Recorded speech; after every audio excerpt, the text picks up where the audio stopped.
ओम नमस्ते जी। आजकल social media पर पौराणिक जगत के जो कथावाचक हैं रामभद्राचार्य जी का एक बयान, जिसमें उन्होंने ये कहा है अपनी कथा के अंदर कि महर्षि स्वामी दयानंद सरस्वती ने अपने जीवन में बहुत सारी भूलें की और उसमें एक भूल ये थी कि उन्होंने रामायण और महाभारत को काल्पनिक कहा है। अर्थात रामायण और महाभारत कल्पनाओं के आधार पर है, उसका कोई अस्तित्व नहीं है। वस्तुतः अगर इस बात पर थोड़ा सा विचार किया जाए और स्वामी दयानंद सरस्वती के ग्रंथों को पढ़ा जाए, तो आप कहीं इस बात पर नहीं पाएंगे कि उन्होंने कहीं भी रामायण या महाभारत को काल्पनिक कहा है। तो फिर ये बात रामभद्राचार्य जी ने क्यों कही है, कि क्यों उन्होंने इस बात की ओर संकेत किया है कि वो रामायण और महाभारत को कल्पनाओं से जोड़कर स्वामी दयानंद जी के साथ देखते हैं। तो आइए इसी सब बात पर चर्चा करेंगे और स्वामी दयानंद सरस्वती ने जहां जहां उद्धरण दिया है रामायण और महाभारत का, वहां पर क्या क्या कहा है, और इसके बाद आप स्वयं समझ जाएंगे कि रामभद्राचार्य को स्वामी दयानंद सरस्वती के विषय में और अध्ययन करने की अभी आवश्यकता है और उनको देखना पड़ेगा। तो इसलिए इसका जो टाइटल दिया है वो है श्री रामभद्राचार्य की बहुत बड़ी गलती।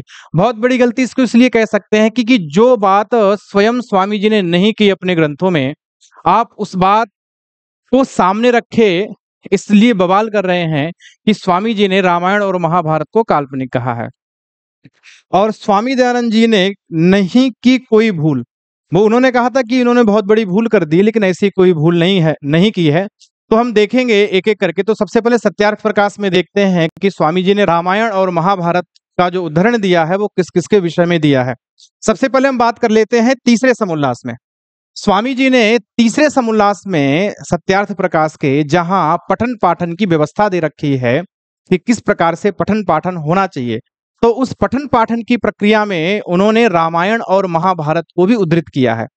उन्होंने कहा है, ये कुछ पंक्तियां सत्यार्थ प्रकाश के इस तीसरे समुल्लास से ही हैं, जहां उन्होंने इस बात को कहा है कि तत्पश्चात मनुस्मृति वाल्मीकि रामायण और महाभारत। दो शब्द हैं, वाल्मीकि रामायण और महाभारत।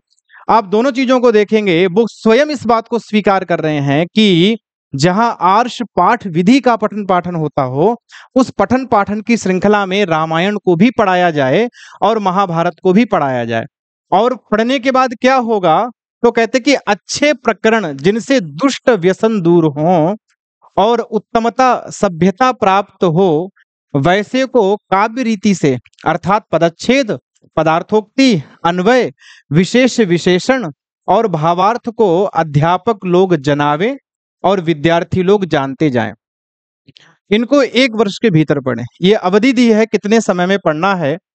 अगर स्वामी जी अगर मान लो एक बार के लिए अगर काल्पनिक मानते होते, तो वो क्यों विधान करते इस बात का कि आपको रामायण और महाभारत और साथ में मनुस्मृति को 1 साल में पढ़ना है।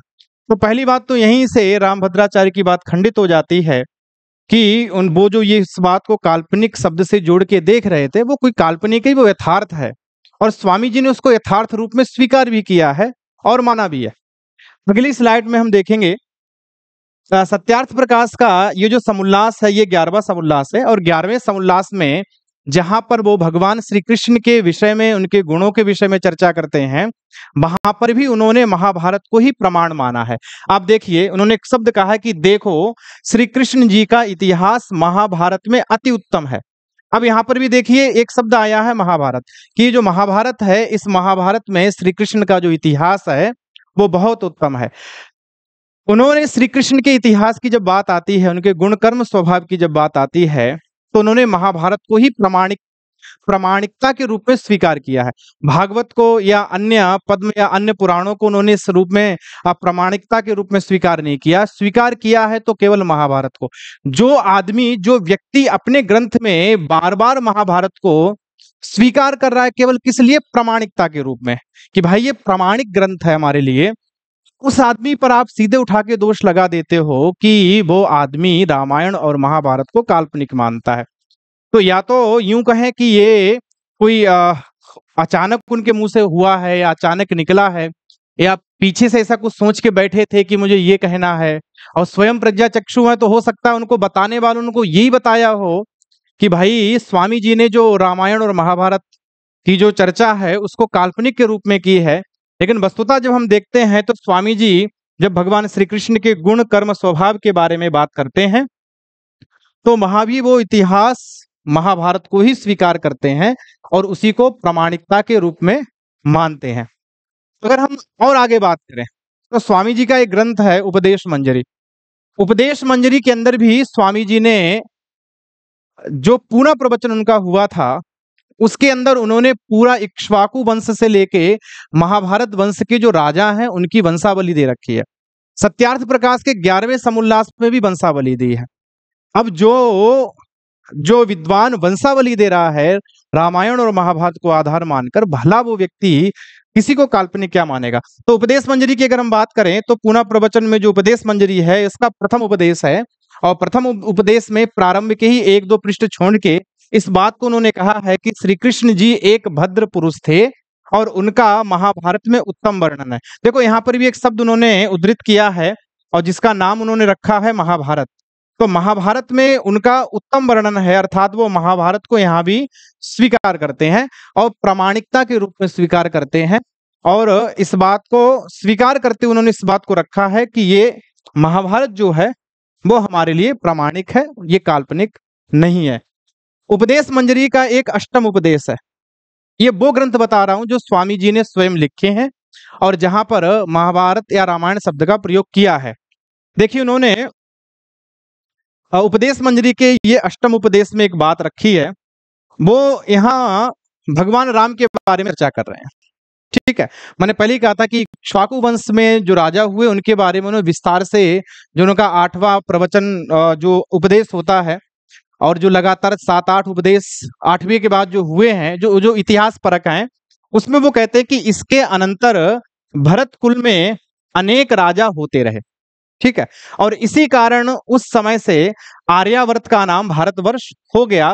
तदनंतर राम राजा से रघु राजा बड़े थे और रघु पीछे राजा राम हुए, इनका रावण से युद्ध हुआ। ये राम भगवान राम के बारे में चर्चा हो रही है कि रावण से युद्ध हुआ और इनका इतिहास रामायण में वर्णन किया गया है।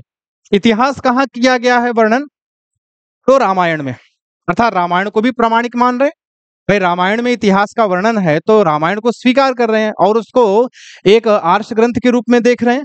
इसके बाद कहते हैं कि ऐसे वीर पराक्रमी बुद्धिमान विद्वान वैद्य और न्यायकारी राजा लोग आर्यावर्त में हुए। उस समय आर्यावर्त में प्रत्येक स्थान पर बड़ी भारी उन्नति हुई। अर्थात ऐसे ऐसे राजा रघु जैसे राजा राम जैसे जब राजा हुए तो आर्यावर्त में हर एक प्रत्येक क्षेत्र में, चाहे वो सामाजिक क्षेत्र हो, आर्थिक क्षेत्र हो, राजनीतिक हो, धार्मिक हो, कोई भी क्षेत्र हो, हर एक क्षेत्र में बहुत अच्छी उन्नति हुई है। तो ये जो उदाहरण दिया है इसका आधार क्या है? रामायण है। जब रामायण और महाभारत दोनों को आप आधार मानते हो तो हम इस बात को कैसे नकार सकते हैं कि वो काल्पनिक मानते हैं। एक बात वो फिर एक बात कहते हैं, ये तो मैंने कल्पना वाली बात आपके सामने रखी। वो ये कहते हैं, उन्होंने अपने ही उस प्रवचन में कहा है कि मैं स्वामी जी कहते हैं कि स्वामी दयानंद जी का मानना ऐसा है कि रामायण या राम का और कृष्ण का जो इतिहास है या जो वर्णन है वो वेदों में नहीं है। और वो ये कहते हैं कि मैं अगर मुझे वेद के एक एक मंत्र में राम का जो है वो कथा का बीज दिखाई पड़ता है, अर्थात वेद में जो मंत्र हैं उन मंत्रों में राम कथा का बीज दिखाई पड़ता है। अब यहाँ से दो बातें समझने वाली हैं। एक बात समझने वाली ये है कि देखो वेद का जो समय है, वेदों का जो काल है, आप अगर वेदों की काल की गणना की हम बात करेंगे तो हमारी भारतीय परंपरा में, सनातन की परंपरा में वेद को अपौरुषेय स्वीकार किया गया है। अपौरुषेय मतलब जो किसी व्यक्ति के द्वारा लिखा गया ना हो, अर्थात ऋषियों के द्वारा लिखा गया ना हो, वो अपौरुषेय है और उसको क्या माना गया है? अपौरुषेय माना गया है वेद को। मीमांसा दर्शन का एक प्रकरण ग्रंथ है जिसका नाम है अर्थ संग्रह। अर्थ संग्रह में जब वेद की बात आती कि वेद क्या है तो कहते अपौरुषेयम वाक्यम वेद, अर्थात वेद क्या है? तो जो अपौरुषेय वाक्य है उसको वेद स्वीकार किया गया। इसी प्रकार से यजुर्वेद में और ऋग्वेद में जब वेद की उत्पत्ति के विषय में बात आती है तो एक मंत्र मिलता है कि तस्मात् यज्ञात् सर्वहुता ऋचा सामानी जज्जिरे छंदांसी जज्जिरे तस्मात यजुस तस्मात अजायता। ये मंत्र मिलता है और ये इस बात पर संकेत देता है कि उस सर्वहुत यज्ञ स्वरूप ब्रह्म से क्या उत्पन्न हुआ, तो कहते हैं ऋग्वेद उत्पन्न हुआ, सामवेद उत्पन्न हुआ, यजुर्वेद उत्पन्न हुआ और अथर्ववेद उत्पन्न हुआ। चारों के चारों वेदों की उत्पत्ति हुई है। अगर आप इस इस जो वेद है, इस वेद को अगर हम स्वीकार कर लेते हैं रामायण और महाभारत, तो ये तो एक इतिहास टाइप का हो जाएगा, क्योंकि हम राम के इतिहास के बारे में चर्चा कहाँ देख रहे हैं, वेद के अंदर। तो वेद का समय और राम का समय, अर्थात जो वेद की ऋचाएं हैं और राम का जो जीवन काल है, तो ऋचाओं को हमें कहीं ना कहीं जीवन काल के बाद मानना पड़ेगा, क्योंकि इतिहास तभी बनता है जब आदमी का जन्म होने के पश्चात इतिहास बनना प्रारंभ हो जाता है। तो राम के उत्पन्न होने के बाद हमें क्या मानना पड़ेगा, इतिहास मानना पड़ेगा, इसमें वेद में, क्योंकि उन्हें तो भाई राम भद्राचार्य जी का कहना है, उन्हें प्रत्येक वेद मंत्र के अंदर राम कथा का बीज दिखाई पड़ता। तो बीज तो तभी दिखाई पड़ेगा ना जब राम का जन्म हो चुका होगा, ठीक है। लेकिन यहीं पर मैं आपको एक उदाहरण देता हूं रामायण के किष्किंधा कांड का। रामायण में जब किष्किंधा कांड है और वहां पर तो हनुमान के विषय में एक बात आई है कि भाई हनुमान जो स्वयं में है वो कितने विद्वान हैं। तो किष्किंधा कांड में ये कहा गया है कि ना ऋग्वेद विनीतस्य ना यजुर्वेद धारिणाः ना सामवेद विदुषाः सक्यमेव प्रभाषितुम। ये श्लोक दिया है किष्किंधा कांड के अंदर कि भाई हनुमान जो है वो उच्च कोटि के विद्वान हैं, और क्योंकि ऋग्वेद के अध्ययन से अनभिज्ञ, यजुर्वेद के ज्ञान से हीन और सामवेद के बोध से शून्य व्यक्ति ऐसी परिष्कृत बातें नहीं कह सकता। ये बात कब की है, ये हनुमान के विषय में कही गई है, और ये कहा गया है कि हनुमान को तीनों वेदों का बहुत अच्छे से ज्ञान है। अब हनुमान और भगवान राम का जो समय है वो समकालीन है, एक जैसा है।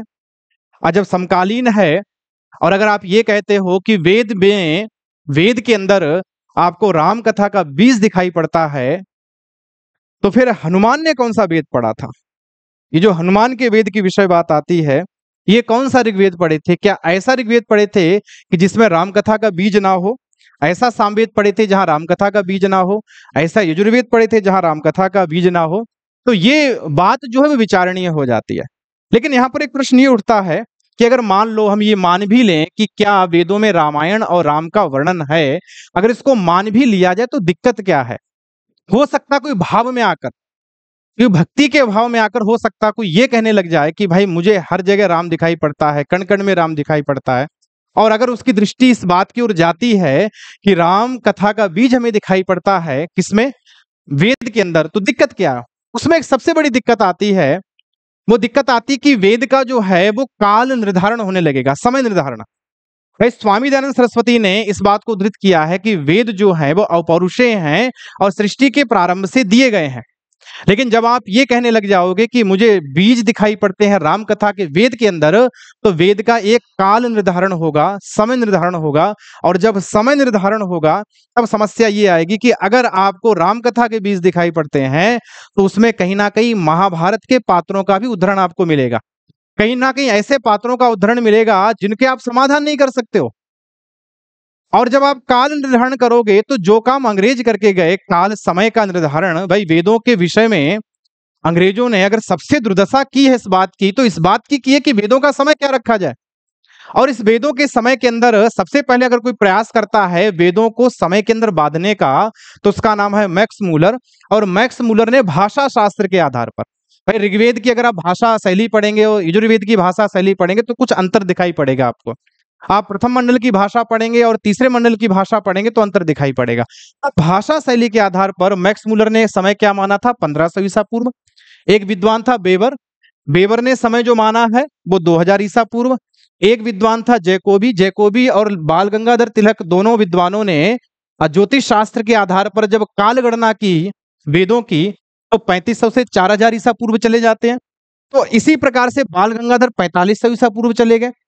ये जो काल गणना है ये वो काल गणना है जो इस बात को स्वीकार करने के लिए मजबूर करती है कि वेदों का समय इससे फालतू नहीं है। हम आप चाहे कितने चिल्लाते रहें कि वेद अनादिकाल से हैं, तस्मात् यज्ञात् सर्वभूता ऐसा बोला है यजुर्वेद के अंदर, अपौरुषेयम वाक्यम बोला है मीमांसा के प्रकरण ग्रंथ में, कितना भी चिल्लाते रहें, लेकिन ये इस बात को सिद्ध करने पर तुले हैं कि वेद का जो समय है, जो टाइम है, वो 1500 ईसा पूर्व, 3500 ईसा पूर्व और 4500 ईसा पूर्व। और अगर आप भी उसमें ये मानते हो कि मुझे रामकथा के बीज दिखाई पड़ते, तो वेद का समय क्या हो जाएगा? रामायण कालीन। चाहे वो रामायण का समय 9 लाख वर्ष हो या उससे कम हो या उससे ज्यादा, कुछ भी समय हो, लेकिन वेद का जो समय है वो सारा का सारा कहाँ चला जाएगा? रामायण के काल में। उससे एक अनर्थ परंपरा प्रारंभ होगी, अर्थात जिसको आप सनातन कहते हो ना, सनातन की परंपरा नष्ट होगी। क्योंकि सनातन का मतलब ये है जो सदा से रहे, क्योंकि वेद तो सृष्टि के बाद तो पुरातन में आ जाएगा। इसलिए हम वेद को इस दृष्टि से नहीं मान सकते हैं कि वह, यार हम इस दृष्टि से नहीं मान सकते कि उसमें राम कथा के बीज कहीं ना कहीं आपको दिखाई देते हैं। आप भक्ति भाव में कुछ भी कहे जाइए, लेकिन यथार्थता ऐसी नहीं है, वस्तुता ये नहीं है। एक समस्या और हमारे सामने आएगी, अगर हम रामायण और महाभारत, वो रामायण या राम का वर्णन वेद में माने, तो एक समस्या और आएगी। जैसे अगर राम का ही वर्णन मानेंगे, तो फिर जो अन्य वैष्णव हैं, शैव हैं, ठीक है, उनके लिए समस्या आएगी। वो ये कहेंगे नहीं, मुझे भी कहीं ना कहीं कृष्ण से संबंधित कुछ ना कुछ बीज दिखाई पड़ता है, भाई मुझे भी भगवान शिव से संबंधित कुछ ना कुछ बीज दिखाई पड़ता है। और मैं तो ये कहता हूं कि भाई अगर आपको राम का वर्णन दिखाई पड़ता है, राम भद्राचार्य ने एक मंत्र बोला था 10वें मंडल का, भद्रो भद्रया जो मंत्र है, और उसमें जो अंतिम पद है रामम अस्थात, रामम अस्थात जो मंत्र है, ठीक है, तो वहां रामम शब्द को देखकर वो ये कहते, देखो इसमें राम का वर्णन है, राम के विषय में सारी की सारी जानकारी है, चर्चा है। तो ऐसे ही ऋग्वेद में एक मंत्र आता है 10वें मंडल में, 10वें मंडल में ये मंत्र है, और ये है यद देवापि ही शांतनवे पौरोहितो होत्राय वृताः कृपान दिधेत देवश्रुतम वृष्टिवनिम।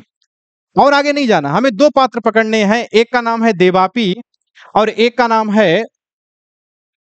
है देवापि और एक का नाम है शांतनु। दोनों पात्र महाभारत के हैं। भाई महाभारत में दो पात्र थे, एक थे देवापि और एक थे शांतनु। ओके, अब देवापि और शांतनु आपस में भ्राता भ्राता थे, भाई भाई थे। शांतनु ने देवापि को राज्य से बाहर किया, स्वयं राज्य किया था। तो निरुक्तकार ने इसकी चर्चा की है।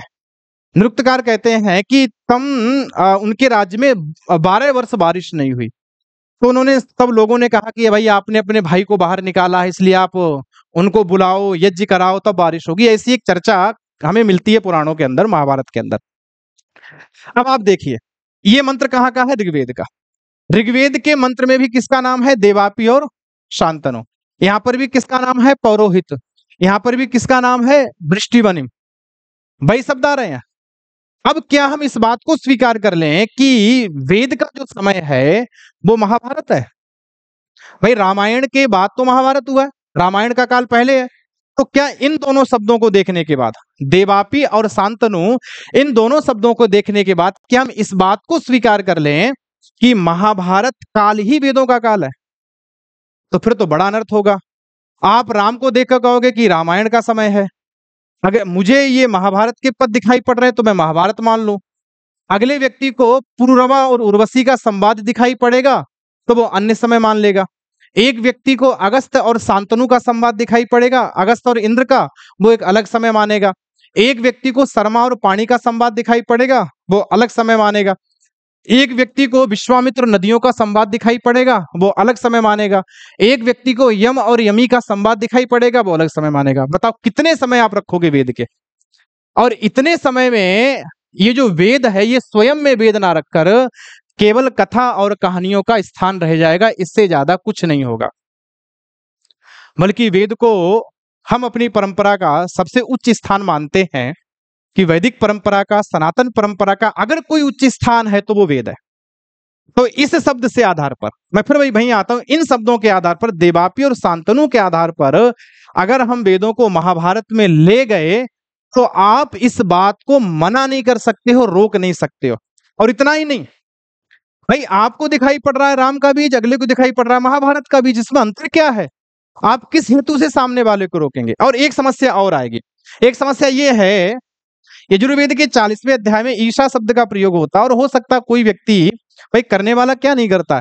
ईशावास्यमिदं सर्वम मंत्र बोल के कहेगा कि भाई ईशावास्यम, ये जो सारा का सारा वास्यम रहने योग्य जो दिखाई पड़ता, इदम सर्वम, ये सब ईसा ईसा के द्वारा रखा गया है, बनाया गया, या ईसा के द्वारा। अब वो कहने लग जाए देखो यहाँ पर ईसा मसीह का नाम है, अब ईसा मसीह का नाम है तो उसे ईसा ईसा ही दिखाने लगे जाएगा, अपनी बुद्धि और तर्क के हिसाब से सब जगह ईसा ईसा सिद्ध करने की कोशिश करेगा। और जाकिर नायक का तो नाम हमने सुना ही है। जाकिर नायक ने जब वेद मंत्रों की बात आई थी तो उसने सत मदीना श्याम सरदा सतम, भाई मदीना शब्द की बात हुई थी और बड़ा विरोध भी हुआ था उसका। तो उस आदमी को क्या दिखाई पड़ रहा है? मदीना दिखाई पड़ रहा है। भाई मदीना में 100 वर्ष तक रहें, 100 वर्ष तक मदीना में जिए, 100 वर्ष तक मदीना में खाएं। किन आधार पर, किन आधार पर हम इस बात का विरोध करेंगे कि वेद में मदीना नहीं है, वेद में ईसा नहीं है। आपने जो रामम शब्द का प्रयोग किया वो वास्तव में राम के लिए नहीं है। आपने जो शांतनु और देवापी का प्रयोग किया वो शांतनु देवापी, वो शांतनु देवापी नहीं है। कुछ तो करना पड़ेगा ना, वरना ये जो वेद है जिसको हम अपनी संस्कृति का आधार मानते हैं, एक रामायण काल मानेगा, एक महाभारत काल मानेगा, एक पुराण काल मानेगा, एक अन्य काल मानेगा, और ये जो वेद है ये स्वयं में वेद ना रहकर कहीं का ईंट कहीं का रोड़ा, भानवती ने कुनबा जोड़ा वाली पूरी बात हो जाएगी। इसी प्रकार से वेद में एक वर्णन और हमें मिलता है जहां पर बताया गया है कृष्णाया पुत्रो अर्जुनो, एक शब्द मिलता है, ठीक है भाई। रामभद्राचार्य ने भद्रो भद्रया दो शब्द से, भद्रो भद्रया, तो भद्रो का अर्थ किया राम और भद्रया का अर्थ किया सीता, ठीक है। यहां तो स्वयं कृष्णा शब्द का प्रयोग किया गया, कृष्णा, और महाभारत में कृष्णा शब्द का प्रयोग होता है द्रौपदी के लिए। अब यहां कहा गया कृष्णाया पुत्रा अर्जुना, षष्ठी विभक्ति का रूप है कि कृष्णा का जो पुत्र है वो कौन है? अर्जुन है। सीधी सी बात है, कृष्णा द्रौपदी का पुत्र कौन है? अर्जुन है। ये दोनों पात्र भी कहाँ के हैं? महाभारत के हैं। तो क्या अब हम इस बात को स्वीकार कर लें कि ये जो वेद की रचना है ये महाभारत कालीन है, रामायण कालीन नहीं है? क्योंकि दोनों में भी इस बात का विरोध आ रहा है, ठीक है। तो ऐसे ऐसे जो शब्द हैं, इन शब्दों से या इन शब्दों को देखने के बाद हम ये नहीं कह सकते हैं कि इसकी जो रचना है वो महाभारत कालीन है या इसकी जो रचना है वो रामायण कालीन है। स्वामी दयानंद सरस्वती ने ही इस बात का बड़े उद्घोषणा पूर्वक कहा इस बात को कि वेद जो है वो आदिकाल से हैं, सृष्टि के साथ ही वेद का प्रादुर्भाव हुआ है, ऋषियों को उसका दर्शन हुआ है, इनको हम अन्य कालों में नहीं गिन सकते हैं। इसी प्रकार से अगर हम बात करें तो निरुक्त के अंदर 19 वैदिक आख्यान मिलते हैं और 19 वैदिक आख्यान अलग अलग समय के हैं। पुरूरवा उर्वशी का है, अगस्त्य इंद्र का है, श्रमा पाणी का है। और इन सारे के सारे आख्यानों को अगर हम कहने लग जाएं, भाई इतने आख्यान अगर हम वेद में मिलने लग जाएं और वेद के आख्यानों को हम वास्तविक इतिहास स्वीकार करके उसको मानने लग जाएं, तो मनुस्मृति ने जो कहा है कि सर्व ज्ञानमयो ही सह, वह जो वेद है वो सर्व ज्ञानमय है, तो आप निश्चित मानिए उसके स्थान पर हमें कहना पड़ेगा सर्व कथामयो ही सह, अर्थात ये जो वेद है ये सारी कथाओं का आधार है। तो ये जो वेद है वास्तव में ज्ञान नहीं रह जाएगा, ये कथाएं रह जाएंगी, क्योंकि आप हर एक कथा को देखकर कुछ ना कुछ कल्पना करना प्रारंभ कर देंगे। इसलिए मैं कहता हूं कि भाई उन्होंने जो इस बात की तर्क दिए हैं कि वेद में राम के बीज दिखाई पड़ते हैं राम कथा के, और स्वामी जी ने काल्पनिक कहा है, ये दोनों ही बातें गलत हैं, दोनों ही बातें झूठी हैं। और ये सीधा सीधा स्वामी जी पर इस बात का आक्षेप है कि आप रामायण और महाभारत को और इसके साथ साथ राम को और कृष्ण को नहीं मानते। अब इसमें दो चीजें हमारे सामने हैं, दो रास्ते हमारे पास हैं। दो रास्ते मतलब ये हैं कि भाई जितने आर्य प्रबुद्ध लोग हैं, आर्य विद्वान हैं, वो मिलके या तो एक पत्र के माध्यम से या कैसे भी करके या तो उनको ये कहा जाए कि आपने जो बात कही है वो आप ये कहो कि मेरे से गलती हुई, मैंने उसको गलत कह दिया, और या फिर आप इस बात के लिए शास्त्रार्थ करने के लिए आप आमंत्रित हैं और शास्त्रार्थ कीजिए आके, जिससे तत्व का निश्चय हो। तत्व का निश्चय इस बात पे हो पाए कि जो आप बात कह रहे हो कि स्वामी जी जो महाभारत और रामायण को काल्पनिक मानते हैं, क्या ये बात सही है? और जो आर्य विद्वान कह रहे हैं नहीं है, ऐसा नहीं है, बहुत सारे उदाहरण दिए गए हैं, वो बात सही, इस पर आप शास्त्रार्थ करो और शास्त्रार्थ अगर नहीं कर पाते हो तो इस बात को आप स्वीकार करो कि आपसे गलती हुई है, क्योंकि तत्व का निश्चय तभी हो सकता है और जब बड़े बड़े विद्वान ऐसी बड़ी बड़ी सभाओं में तुच्छ बातें करेंगे तो उसका जो प्रभाव है वो जनमानस पर पड़ता है, क्योंकि सामने वाले को, क्योंकि वो आपको सबसे बड़ा विद्वान माने बैठा है और ऐसी स्थिति में आप जो भी बात कहेंगे उसके लिए ब्रह्म वाक्य हो जाएगी। आपने कह दिया वो काल्पनिक है तो उसके दिमाग में आजीवन ये इस बात का जहर रहेगा कि आर्य समाज के प्रवर्तक महर्षि दयानंद सरस्वती तो रामायण और महाभारत और राम और कृष्ण को मानते ही नहीं थे। और ये धारणाएं आज भी लोगों के अंदर बैठी हुई हैं, आज भी लोगों के अंदर वो धारणा और भी पुष्ट हो जाएंगी। तो इससे एक जो पाप का जो भाग है वो आपको मिलेगा, क्योंकि ये पाप है जब हम किसी व्यक्ति के बारे में कुछ ना कुछ गलत करते हैं या गलत कहते हैं। और श्री रामभद्राचार्य जी ने जो श्लोक जो मंत्र दिया है ये ऋग्वेद के 10वें मंडल का मंत्र है, भद्रो भद्रया सचमाना वाला। इसमें आप देख सकते हैं कि भद्रो भद्रय, मेरे सामने ये सायण का भाष्य है, ठीक है, ये सायण का भाष्य है। सायण के भाष्य में भद्राह भद्राह भजनीय कल्याणो, भद्रा मतलब भजनीय, और भद्रया भजनीय दीप्त उषसा, अर्थात दीप्त प्रदीप्त जो उषा है उसके साथ जो कल्याणकारी है, सूर्य और उषा की बात हो रही है यहाँ पर। तो वो अर्थ करते हैं भद्रा मतलब राम और भद्रया मतलब सीता। यहाँ पर शब्द जो आया है रामम अस्थात, रामम अस्थात, भाई इसी को लेके विवाद था ना। रामम अस्थात अर्थात राम उपस्थित हुए, जो भी है राम बैठे उपस्थित हुए, स्था धातु का रूप बनेगा। तो रामम स्थात में आप यहाँ पर सायण का भाष्य देख सकते हैं। रामम का अर्थ करते हैं रामम कृष्णम सारवरम तमो अभ्यस्तात। रामम मतलब बोले कृष्णम सारवरम तमः, तमः अंधकार कैसा है, कृष्णम है, और सारवरम है रात्रि का जो अंधकार है वो अभ्यस्तात। तो रामम का अर्थ ये है कि रात्रि का जो अंधकार, और यहाँ रामम का आप अगर अर्थ करोगे राम तो फिर वही बात आप याद रखिएगा, शांतनु का अर्थ फिर वही शांतनु होगा जो महाभारत में है, दिवापी का अर्थ भी वही अर्थ होगा जो महाभारत में है, और कृष्णाया पुत्रो अर्जुना में भी वही अर्थ होगा कृष्णा का जो द्रौपदी अर्थ है। लेकिन महाभारत से आप संगति नहीं बैठा पाओगे क्योंकि महाभारत में द्रौपदी का पुत्र अर्जुन नहीं है और यहाँ आपको द्रौपदी का पुत्र अर्जुन मिलेगा। तो प्रबुद्ध जनों को या जिसके पास ये वीडियो जाए थोड़ा सा चिंतन करें, समझें, और बात को जहां जहां मैंने उदाहरण दिए उनको आप देखिएगा, पूरी बात स्पष्ट हो जाएगी। और बड़े बड़े विद्वानों को केवल अपनी कुंठा को शांत करने के लिए ऐसी ऐसी बातों से बचना चाहिए। या तो आप पूरा अच्छे से स्वाध्याय करें तब आप उसके बारे में कुछ बोलें, और बिना कुछ जाने बिना कुछ माने बोलने लग जाएंगे तो ये केवल आपकी निंदा और आप उपहास के पात्र होंगे और इससे ज्यादा कुछ नहीं। तो इसको फिर यहीं रखते हैं। सभी को नमस्ते।